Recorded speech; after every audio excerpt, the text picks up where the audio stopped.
Welcome everybody to another episode of the Good Game Podz. Joining me today is JC, but just want to remind you all, make sure you follow us on all our social media platforms, Insta, Facebook and TikTok, and you can also catch our full episodes on YouTube, Spotify and Apple Podcasts. Make sure to give us a like, share, and even more important, subscribe to our content if you're enjoying it. Hopefully you're enjoying it.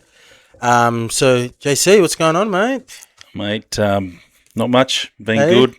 But you always gotta rep the West Tigers. I just realised yeah, I know. that. I was just thinking, I've always got to, but even in it's dark times. It's dark times. I probably should wear more Souths merch actually. Yeah, but and they're going well this year, so well, mostly. Yeah, but bro. I think maybe. Was it before Origin? Was the last time I had you? No. We've done an episode since then. I think we've done. We've done an episode since then. But yeah, man, you gotta love rugby league. I guess to always throwing up something. Yeah, that's it, man. If it's not on the field, it's off it. There's always dramas. You gotta love the sport. I think that's why there's such an appetite.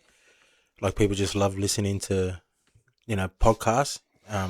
One thing I like about the podcast kind of, I guess, world is that a lot of podcasters, they're not insecure. They plug other podcasts if they hear good thoughts. You know what I mean? So give us a plug. To give us a plug, yeah. Denon. And also box. What's the footy league fanatics or the James Hooper? I said this last week. James Hooper. Oh yeah. They read out a comment I made about Anthony Watmer under the Good Game Podz. Yeah, nice.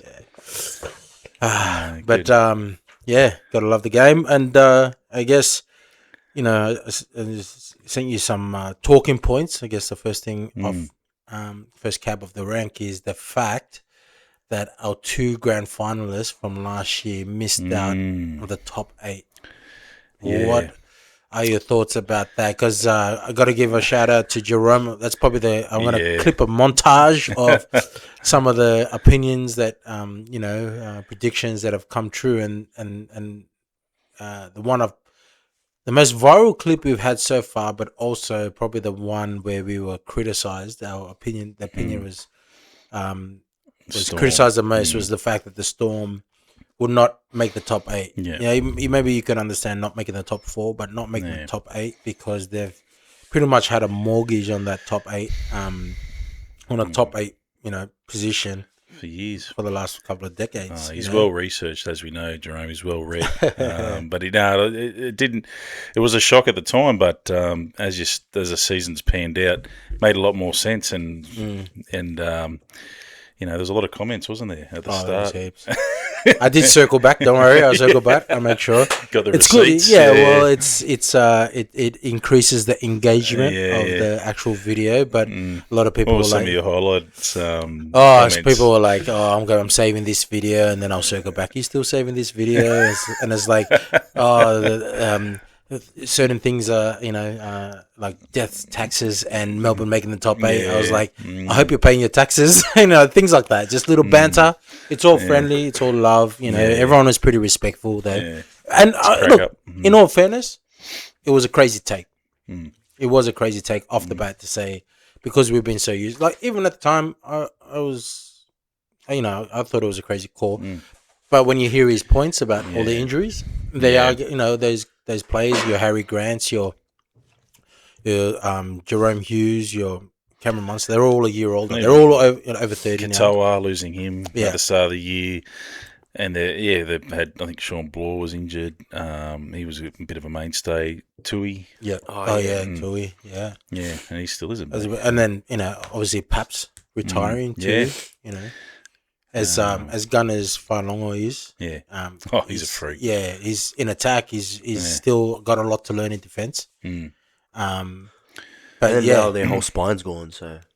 Yes. Yeah. So it's definitely not the same side that made the grand final 2 years in a row. Yeah. But still surprising because Melbourne were always known for next man up mentality and kind of finding that gem, that diamond in the rough. And they lost their biggest try scorer on the wing, Coates. He was there for the whole season. Pretty much the whole season, eh? Yeah. Did he play a game at all? No, I don't think he's played any. No. I think he was going to come back, and then he had another injury, right? I think Achilles or something like that. But big loss. Sorry, Easy, mate. mate. Just testing the stability of your mic. It But works, it but that works. was the call. That was one of Jerome's reasoning. You know, Corey, Xavier Coates getting injured. So big call, but it's come true, and it's in the Bronx, so they're a big disappointment. I think everyone can agree that you just with a team with a lineup they've got, the roster they've got, and on the back of a year, they weren't heaps dominant last year, but they won the comp. Yeah. So to back it up with not even making the 8, that's pretty disappointing. So you feel like out of the two, who was the biggest disappointment?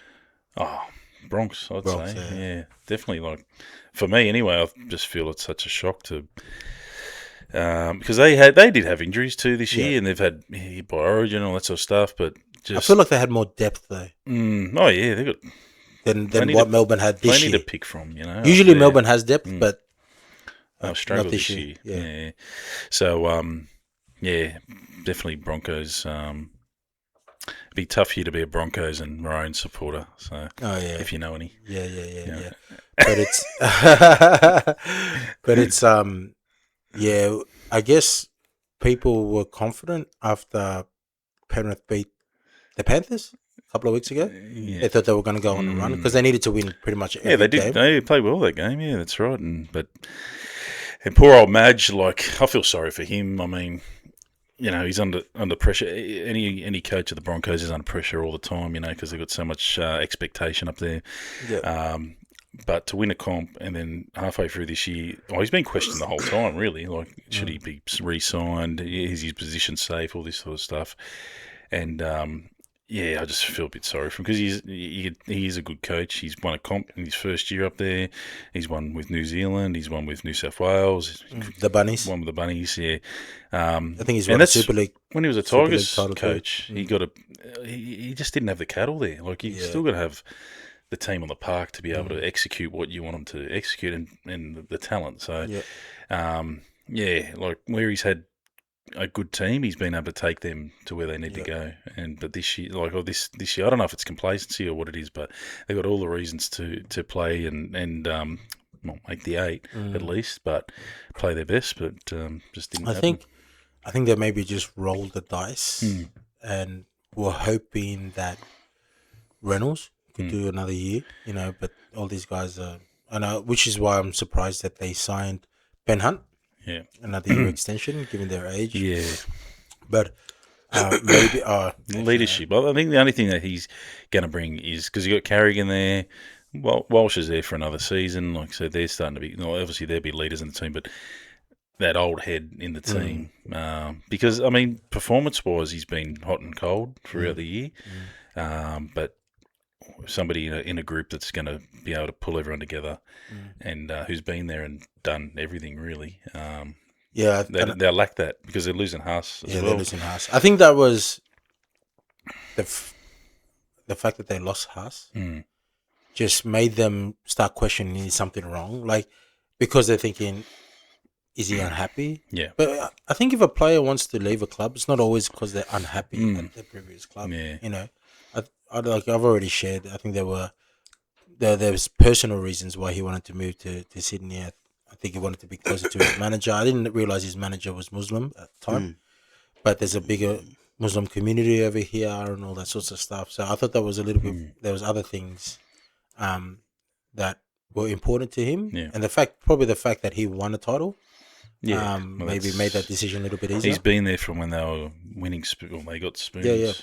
Through to win at a title now, so he's probably thinking, I've done the job, I can move on. And I'd say, he's like, if you're a Broncos supporter, you can't begrudge him. Of course. Definitely. They still got quality players, still got Xavier Willison. He's starting straps a bit, and they've got a lot, they've got quite a nursery. Pierre Cora, he hits hard. You got back rower, Ricky. Yeah, Jordan Ricky. Yep. He's solid as. You know who I really like? Dane Mariner. Oh, yeah. I really like him, man. He moves well, he's quick. There's something about him. So, I don't know. There's a lot of rocks and diamonds in the team too. Like, a lot of hits and misses, like they'll pull off once in a season play, score a great try, and the next play they'll do the silliest error, the silliest mistake, or get back-to-back penalties, and a team will score again and go through score an easy try, and just think, what is that? Where does that come from? Inconsistency.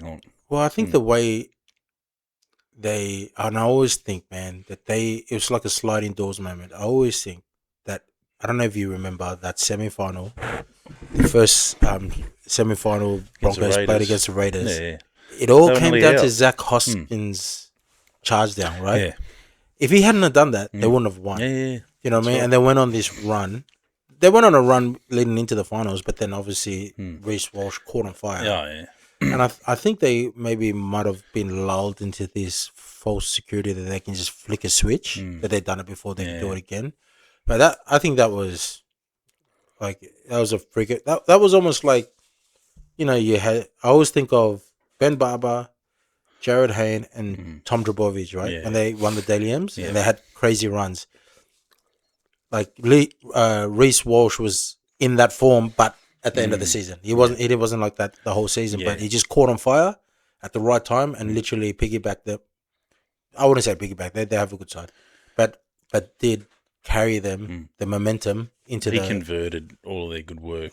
Big time. And some of those tries, his efforts individual in the grand final that he scored. Yeah, well, that was just an illustration. And he was trying, like in the last couple of games, you can tell that he was trying to discover that form, and there were moments where he would pull something special out of the hat, but then it's just really hard. It's like all the stars aligned for him to play like that. Yeah, but it's very hard to do that. Like you look at Jared Hayne, you look at Ben Barber, you look at they never replicate. It was just a one season. They were solid every year, but that one season where they just had spiders on. Yeah, it's like spiders, exactly.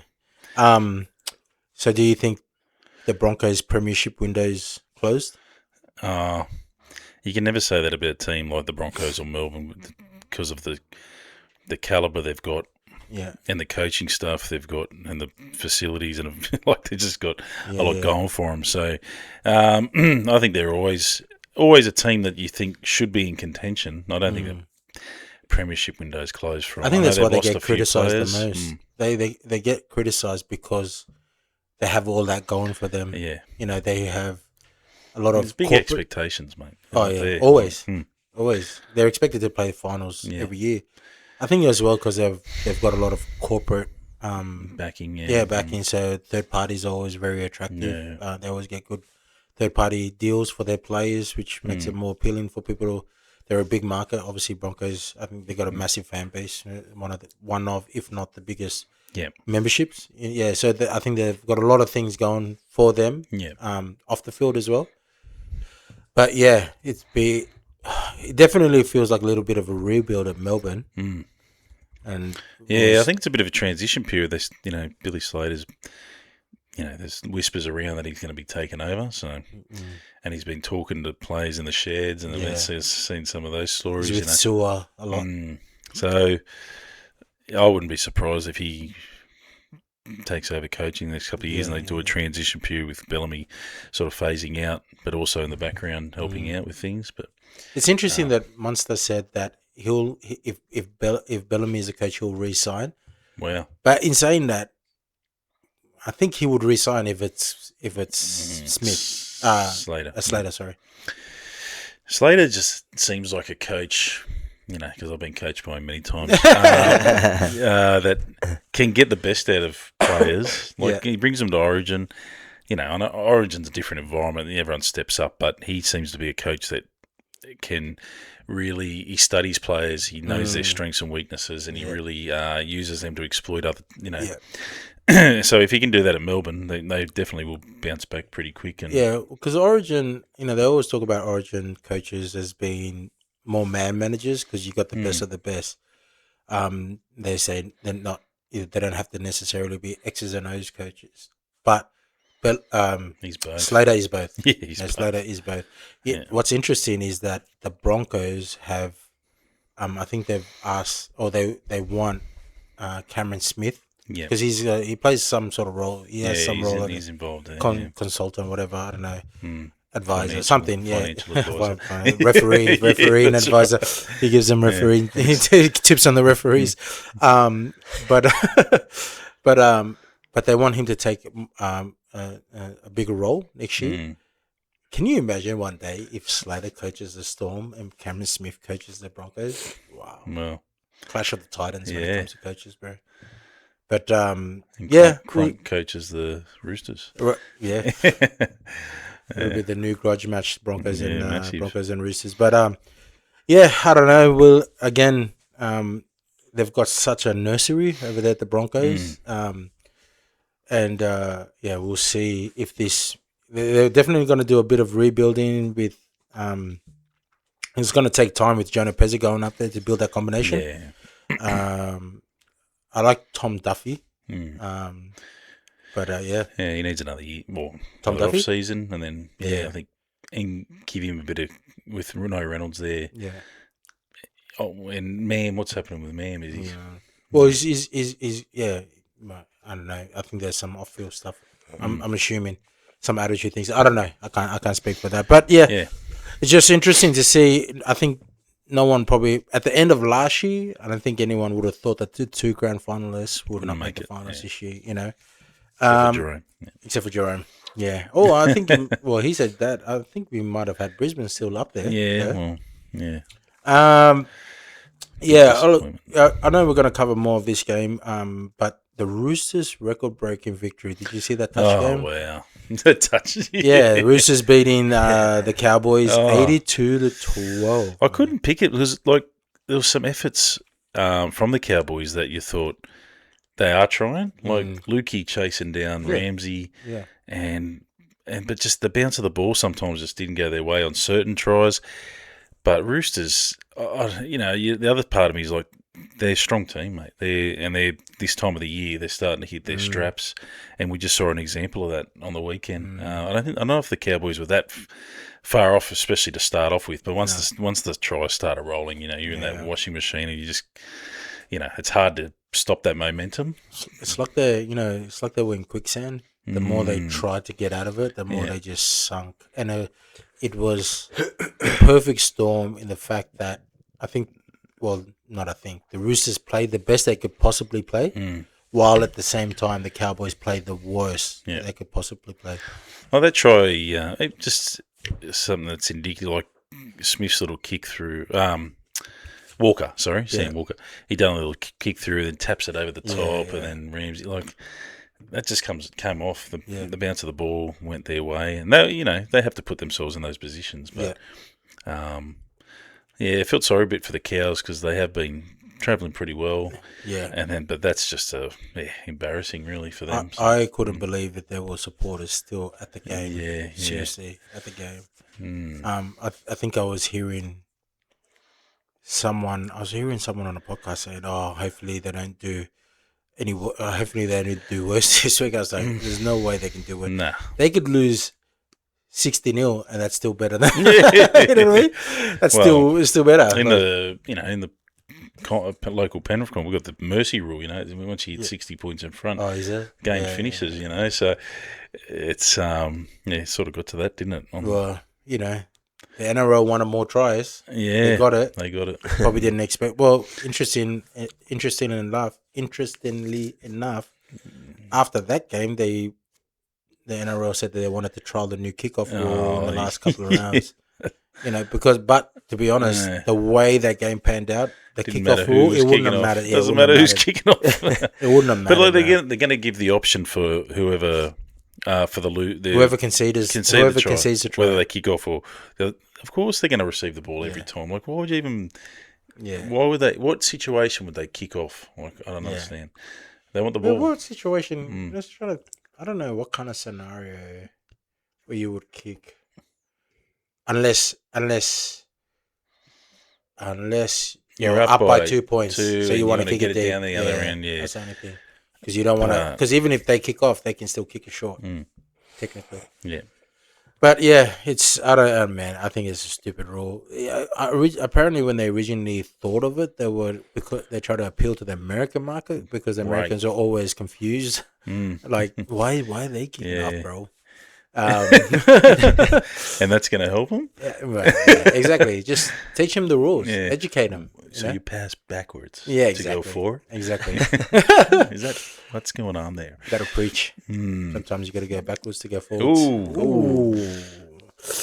Yeah. Do you think it makes the Roosters premiership favourites? This year? No, that game. Oh, nah, I don't think so. Well, I don't like they're strong. Don't get me wrong. I think they're going to be right up there. I still like Warriors Panthers at the moment. If Warriors can keep all the rest of their players on the field, but Panthers are just so dominant. Yeah, and the Roosters. Yeah, look, the Roosters will be. I think they'll get the preliminary that far, but I don't know if they'll go all the way this year. And they've got the players to do it. I didn't clip this part last week because when we were talking about the Roosters, I said I feel like the Roosters are not going as good as everyone thinks because they just beat Parramatta. I think it was Parramatta. They just beat the Knights. They just beat the Storm. Sorry, not Parramatta, Storm. They just beat these teams that are like bottom four. Yeah. And then they came out and they won 82-12. But in saying that, maybe that might give people a false sense of security because I tipped the Cowboys only because of that. Only because I didn't think the Roosters were as dominant as people. They come in second, but their for and against wasn't like the best. Wasn't. Well, it wasn't. It was like plus 80 now, plus 150 or something. But yeah. And like there's been a few players off this year, Lenu, those sort of guys that haven't been hit their straps. But they've still got like big, like wide if once he's going forward, Radley's playing like a second 5'8" really, and he's dishing off. And they got white. Crichton's a loss. Carving up, sorry, Nafua white. Yeah, he's Nafahu. He's carving up, man. But because the way they played, it was like they were on fire. Everything just stuck. Yeah, that's right. And sometimes that just won't happen every game. No, you got to tuck the ball under the arm. Yeah. But yeah. So no, I don't think they're going to win the comp. What about Todd Payton? You think it's funny? He just resigned, man. He just resigned, bro. Yeah, well, they've had a decent year, but with the amount of good players that he's had over the last couple of years and the results that they've come up with, I thought he was in trouble at the start of the year. I think I said it on the potty, but I think we all did, and then they went on a bit of a run, and then they resigned. That's what you should expect from that team because they got such an advantage playing up there in that heat. It's not so hot, but this time of year, but it is. It's tough to travel. It's a travel. It's like going to Canberra. Cold down there. People struggle. And they got good players, mate. Drinkwater, Clifford, these kind of guys, and they got a good forward pack. Taumalolo, he's not what he used to be, but mate, he's still a machine. I wouldn't, I'm sure he's on everyone's tip sheet each week to slow him down. They got some good back rows, Nanai and Lukey, mate, and Cotter. He just goes all day. Yeah, he's a machine, man. But and Mahoney. Yeah, how he's been a great addition for them. Did he get knocked out? I think he got knocked. Or was that last week? Early. He got knocked out, eh? Yeah. That's why. That's why they lost by 70 points. 6-0 at that time. But we'll see. They already re-signed him, so they might have to see how he goes next year. But just a bit of chat about the Perth Bears. Junior Paulo they haven't announced it. It's not official yet, but there is a lot of chat about him signing with the Perth Bears for 2 years, and even I think he's as a coach or no as a player. Okay. But I think he's been even touted as their captain. Captain. Yeah. So what do you think about that if he was to go there? Past his prime, obviously. Yeah, that's probably the only thing for me is like it's like instead of going to England, he's going to the Bears to finish his career. And he's not hitting the line like he used to. Yeah, but I'm sure he's a good leader within the Parramatta team and then the Bears team. Like he's going to be kind of like a Lazarus, I suppose, when he went Yeah. to Melbourne right at the end of his career, and they won a comp. Well, he reminds me something about that signing. If they were to sign him, and it's very strong male, Yeah. it's giving me Jesse Bromwich, the Bromwich brothers, the kind of that Dolphins. just a leader, an experienced forward. And I was looking that they've signed Morgan Smithies, Scott Sorensen, and looks like they're going to sign Junior Paulo. I know all the noise has been about the Chiefs because of all their signings. So they're all backs. You know, Luai, Lomax now, even Joey Manu's been going around touring the facilities. Alex Johnston there on the wing. But I feel like the Bears is actually doing a better job signing forwards because the forwards that they sign, I'm sure the Chiefs would love those forwards. Oh yeah, you know. Oh, Junior's definitely he's a tough hombre. Like you know, if you're in the team, I didn't think they have too many bigger forwards at the time. So it's probably a good signing for them. But yeah, just a yard of pace he's probably lost. Yeah, he is. And of course he is at this time of his career. But I probably thought he could have stayed at Para if they had given him a decent deal. You know, he's not commanding like massive money now at this stage of his career, but definitely worth. And who they got coming through that can replace him? Sam Tuivati. Yeah, yeah. he's good. He looks like a younger Junior Paulo. Yeah, he does. But I don't know. But you know, who knows what can happen over there? I think they've got a lot of young players, the juniors. Bears have got a lot of hard workers, bro. They do, yeah. I'm not as I don't doubt them as much as everyone else. Well, Smithies and Sorensen, Yeah, their that's work. yeah, they're solid. They give me the Ray Stone. Yes. Type of, everyone always talks about. It's funny when they talk about hard workers. His name always gets tossed up. Ray Stone. Yeah, Ray Stone. Well, he was the first player to sign at the Dolphins. At the Dolphins, yeah. And they sort of went like worked off him as a base, you know. Like, But I feel like they're building. You know, they got hard workers. Yeah. You know, what I mean, they might not have the kind of the crazy talent. You know, the individual brilliance and stuff, but they'll build. Yeah, if you just get players that can play for 80 minutes. So Junior Paulo, we'll see what happens over there. He's been a good servant. There's certain players that you kind of, if Souths don't win it, I've always said this, if Souths don't win it, then I would like to see certain players win. Junior Paulo is one of them. I don't know if I don't think he's gonna win one at the Bears if he goes there. If he can find some of that form where he was hitting and spinning and offloading and just causing so much damage in the crazy thing defense. he looks fitter than he's ever looked. But yeah, you know, you can't be Father Time. Yeah. All right, man. Well, we'll just quickly go through the games. We've already talked about the Cowboys and Roosters, but I just have a question. Sam Walker, right, hasn't re-signed with the Roosters. He's a November 1 guy. He's eligible to negotiate with rival clubs for 2028 from November 1. Broncos. Do you think they should be worried if they don't sign him? Yeah. Are you thinking? Nah, I don't think we'll go to the Broncos. Well, I was on the phone to Fatty. No, I heard him in an interview the other day, and it made a lot of sense. Like he's a Brisbane boy. He loves Queensland. Loves.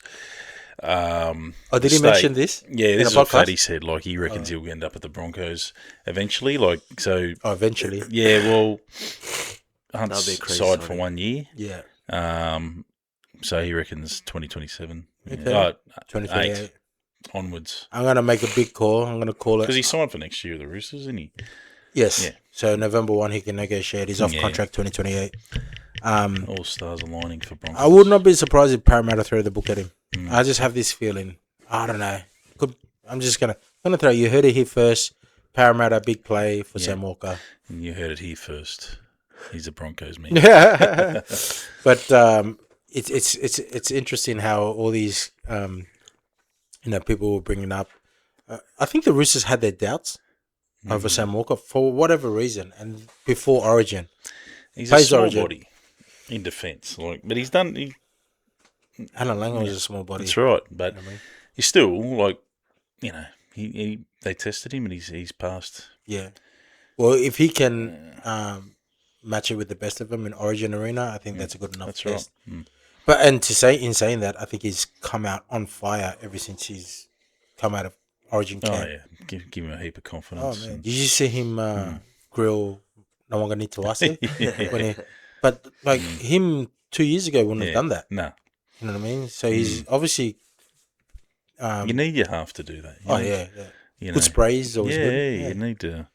You know, especially if you're like he knew, you acknowledge. 9 times out of 10, that you missed your assignment and you deserve it. So, Yeah.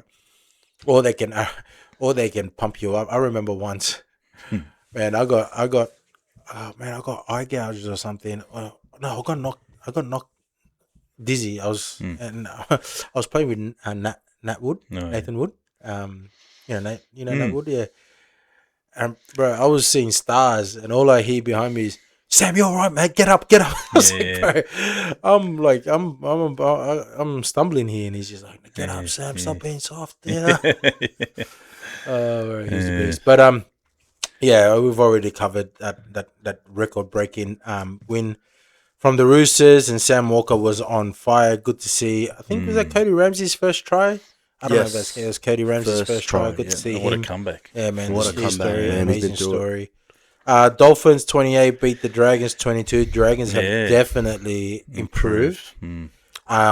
It's interesting that this week we had, we're going to touch on it later, but we had Jerome Luai play the club he's going to next year. And this game here, we had Cody Nikorima playing the club he's going to. Like, it was announced this week. Talk about timing and narratives. It was announced like last week that he was signing with the Dragons for 2 years. He's been on fire this year. I was surprised that they let him go. Yeah. Big loss was. Suppose they got Izzy there as the main half, but and they've lost. Like I think Avarillo he was playing a little bit of 5'8". Well, Tigers signed him as a 5'8". Have they? Yeah. Okay. They have plans to play him at 5'8". Wow. Yeah. But I don't know. What do you think about that signing for the Dragons? Anyway, all the signings they've made have been positive for next year. I can't see the Dragons finishing last next year. Surely not. They've improved this year. They've got such a good young forward pack. We've talked about it before. Stewart and the Couchmans and they've just got, Kalamatangi is going to be a great front row for them. They've probably lacked and missed that the last couple of years. And then to have, like, they've got the young Cade Reed, it's also going to be there as a backup drink water. What do you think that says about the front office? Because I got to say, these signings have been very impressive considering they're coming last.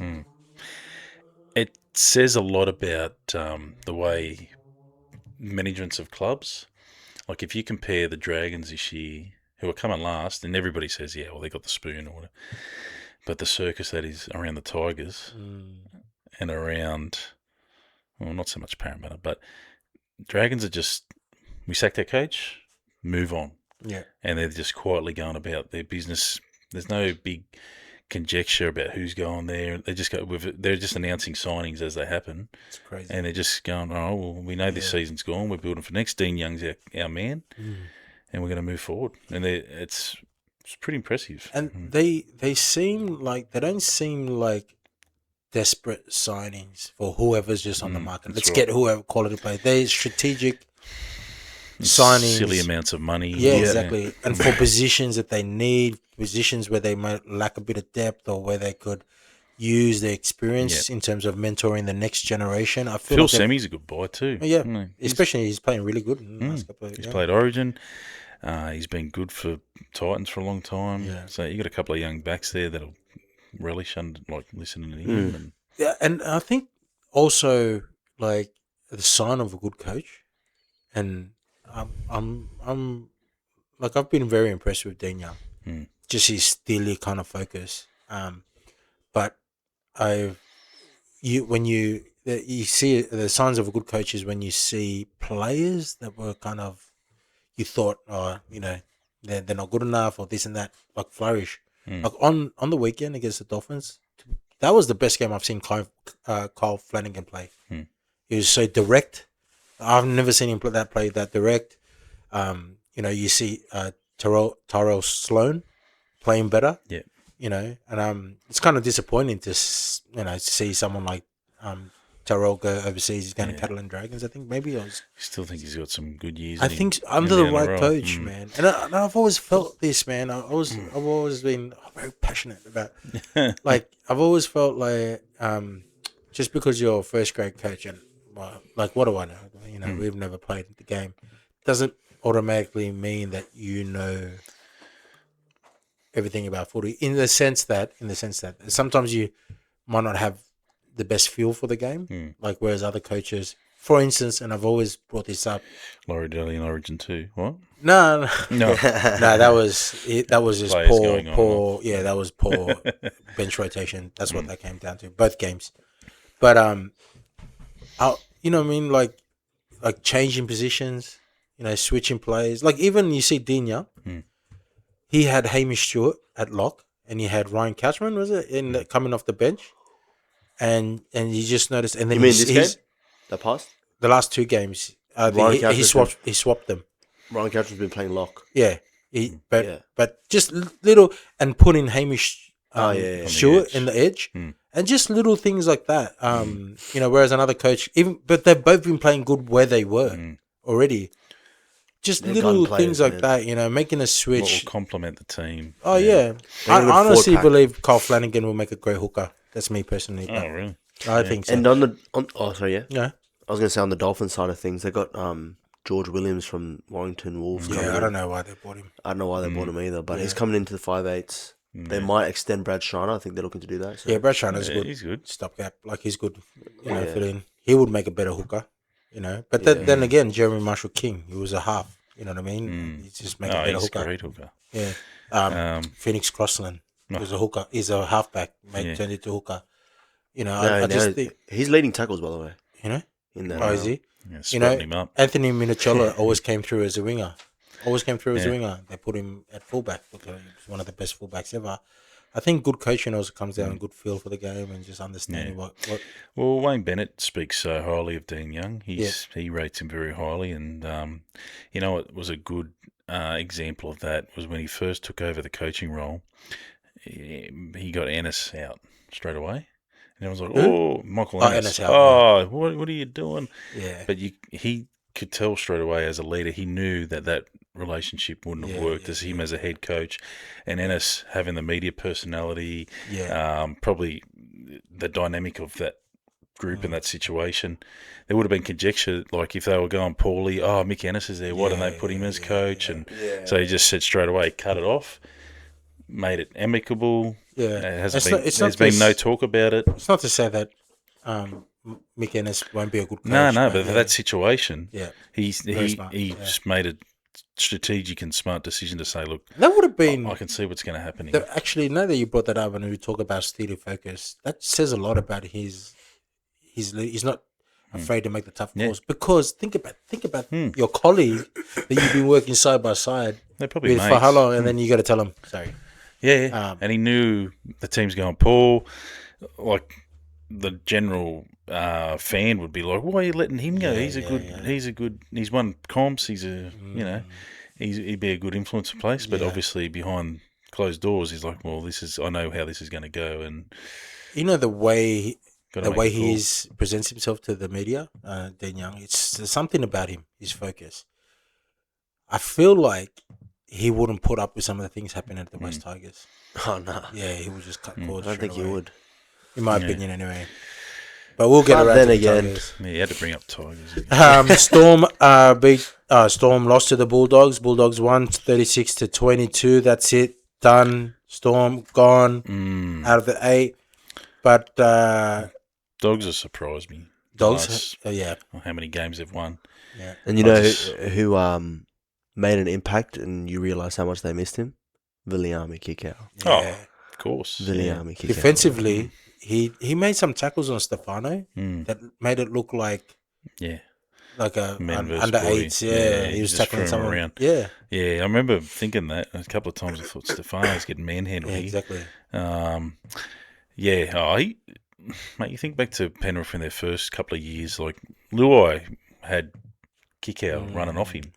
You know, so you're a defender. You're looking at Luai, but you've also got this massive unit coming at you at speed. And you're step, off so that gave Luai more time. Yeah. So that's what, like, Tigers fans are, Luai hasn't done this and that.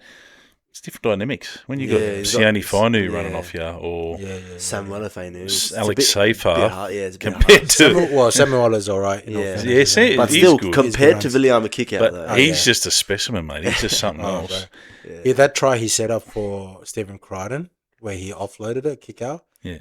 He had 3 defenders on him, and I don't know how he got that. Only he can do that, mate. Exactly. It's true. But he kind of offloaded it. You know how you just offload number? He kind of flicked it like that. Yeah. But he flicked it and it still went to him. It was crazy. It was interesting. Like but he definitely makes a difference, especially, you know,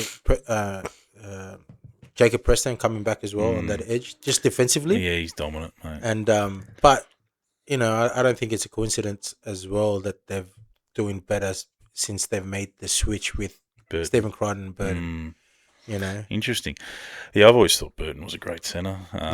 Well, he can play 5'8", but I think he's better in centre. And I think most of us did. Yeah, I just don't think that we realise how good Crichton would have been at 5'8". Oh, mate, Crichton's a top player, mate. You put him anywhere. You put him in the front row, he'll do something. True. Like he's a big body. He's massive. He's massive, man. Yeah, he's massive. Yeah, but he's very skillful too. Oh yeah, you know.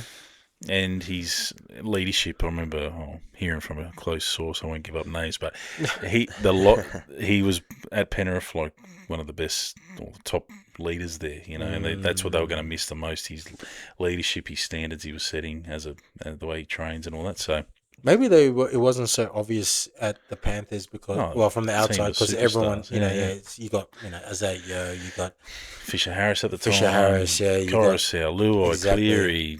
So I think a lot of people might have been surprised. Or not that might have been. There were a lot of people surprised when he was named captain at the Bulldogs.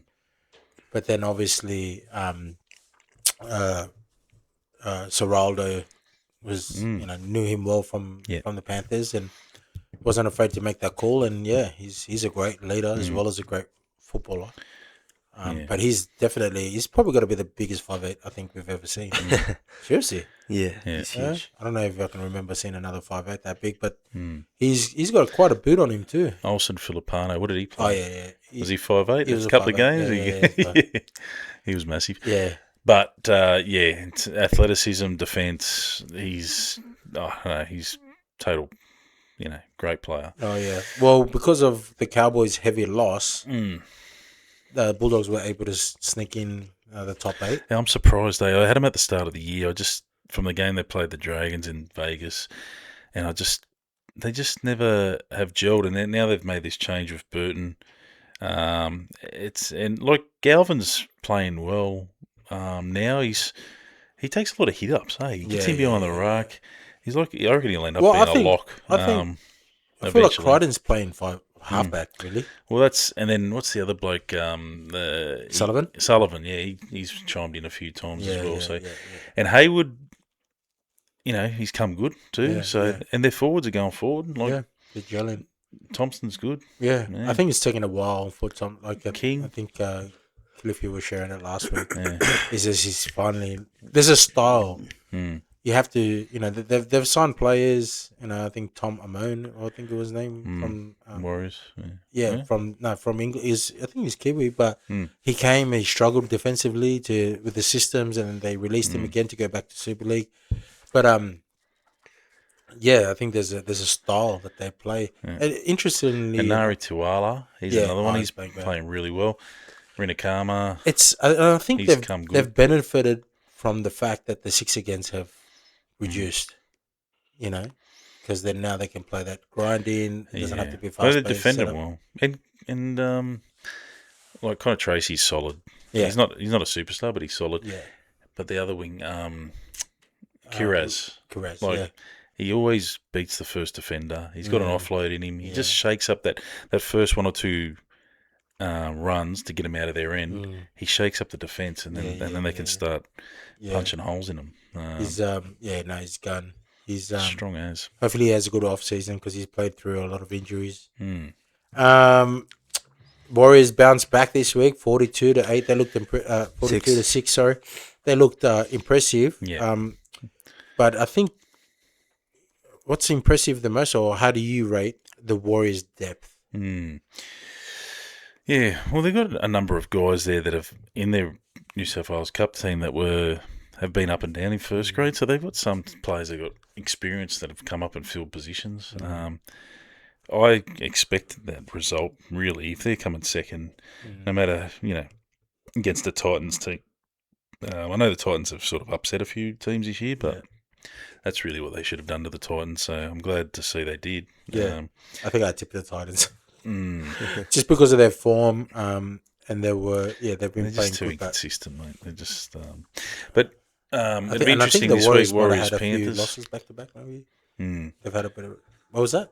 Warriors Panthers this Friday. Oh yeah, massive clash. I went to the last game live. Did we go, Lodger? We went to the Warriors Panthers game. Warriors Panthers, we did. You Jazz and I. Yeah. Oh yeah, that was intense, man. Yeah, and they had a lot of game. players out. They had a lot of players out on both sides. That was a grind. I think that was after Origin 1, maybe. And that was, man, semi-final football. And just crazy to see it live, how fast Dylan Edwards does a lot of work in the back. But, it's going to be, this one's going to be interesting. But the Warriors, they got, they've had a few injuries as well. But it hasn't been an excuse, Tor Picky out.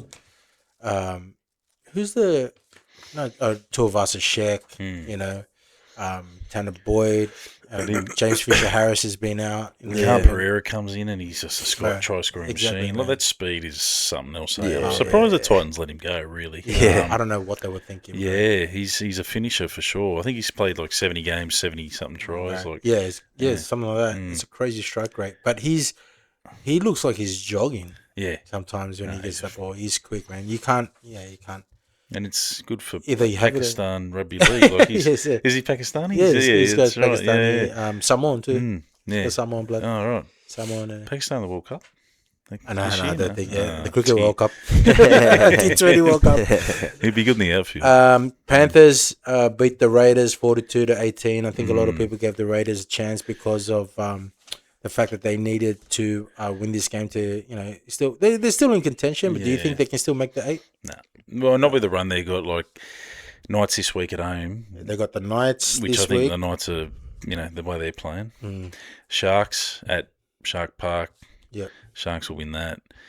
They might beat the Broncos at home at GIA. Yeah. But just because of the way the Broncos are travelling, they can't make the 8. They've got to travel to Canberra, all that sort of stuff. But they must have a bye last round. No, they got the Cowboys, in Country Bank up there. Okay. So I think the Cowboys, surely after the embarrassment of last week, for the rest of the season, they're not going to lose at home, and they'll get up. So that's just why I think the Raiders might be, especially with those teams in the top 8. Like you can't see them really kind of falling off, I guess.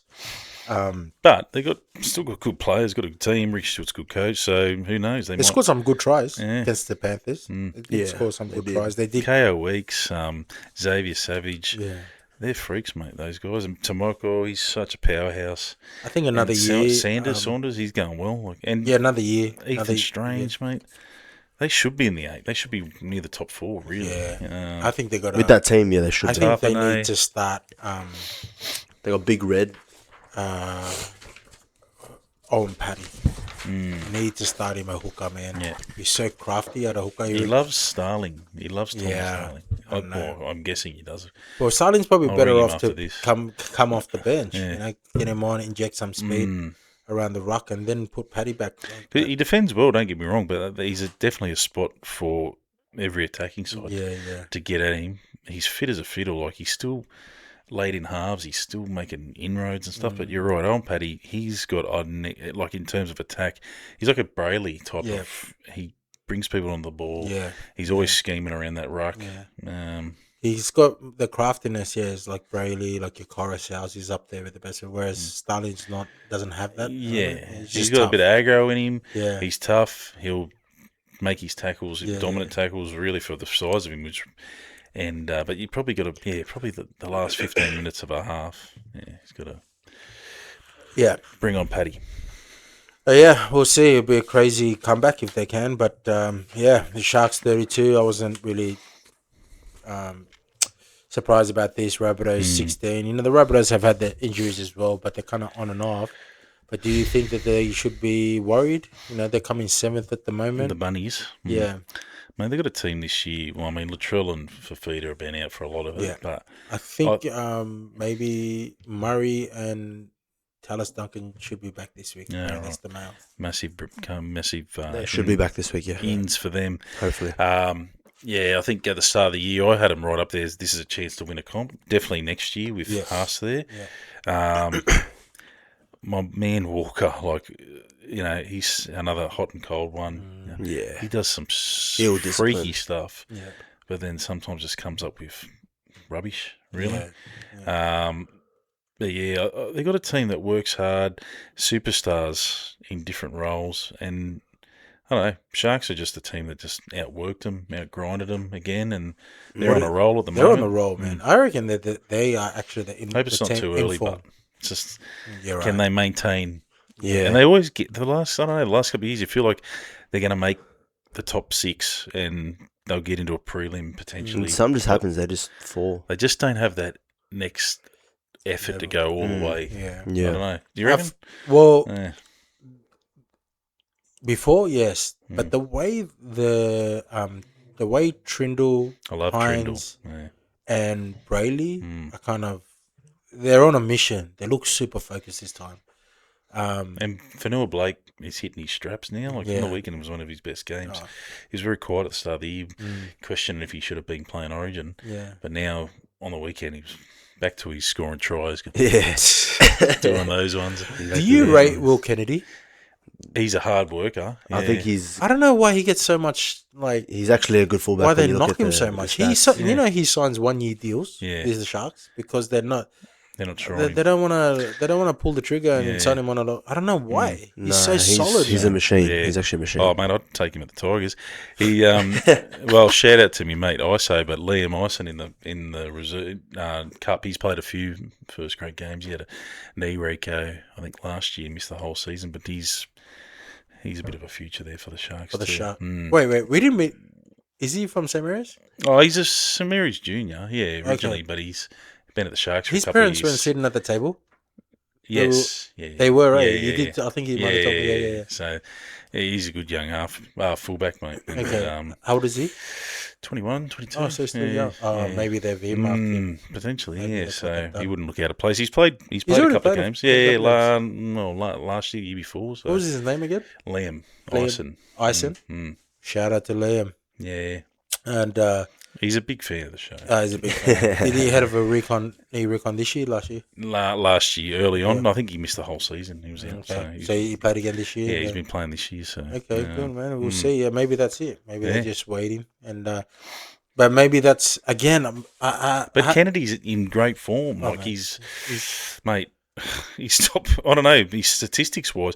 Even at the start of the year, I think it was this year or last year, he was... Daily M, he was nearly was up there. leading into when it goes behind closed doors, so. Well, the thing that's in Cronulla's favour, right, which I think you kind of have to start again when you bring someone new into the spine, is the games played together. And some of these guys have played, some of them have played since New South Wales Cup, you know what I mean? They've won competitions there. Maybe they feel like this is a sense of if we've got to do this together, otherwise this window is closed to do it together. But I feel like Brayley is playing as a man possessed. Yeah, crazy. Yeah. And Nico Hines, fun fact, is 3 consecutive goals away from Hazem Al-Masri's record. Yeah, what's he, 32? 32 out of straight? 35, Yeah. Massive. Okay. That's pretty big. Crazy. He just, on the weekend, I think he passed his coach's Fitzgibbon's record for that. All right, last game, the best game of them all, Eels beating the Tigers 16-13. Ooh, look at the time. Actually, this was actually a bit of a dud of a game to watch. Terrible game. It was like a shock. I don't stabbed my eye on the ballpoint pen. But I tell you what, you're a Tiger supporter. What do you think about everything that's going on. What did you think about Dewey? You don't know all the story, Yeah. but any team, I don't know, even at like an A grade level, you'd be like, you're not a play. See ya. Like, there's reserve grade. Yeah. He's a good player in the Tigers. Don't get me wrong. Like especially when he takes the line on, I don't think he's a halfback.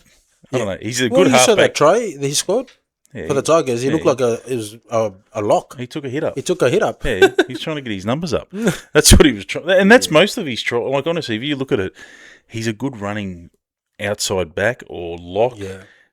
But for some reason, it's like he was the best player on the team when he was growing up. He's like, I want to be the halfback. And like, oh, Adam's the halfback or nothing, you know. And he's just kept that all the way through the grades. I'm a halfback, you know. I want to be a halfback too. Trust me. I wish I could play. I want to be a halfback. Get that halfback money. And like at a team like the Tigers, I suppose he's got, you know, Luai's backdooring it.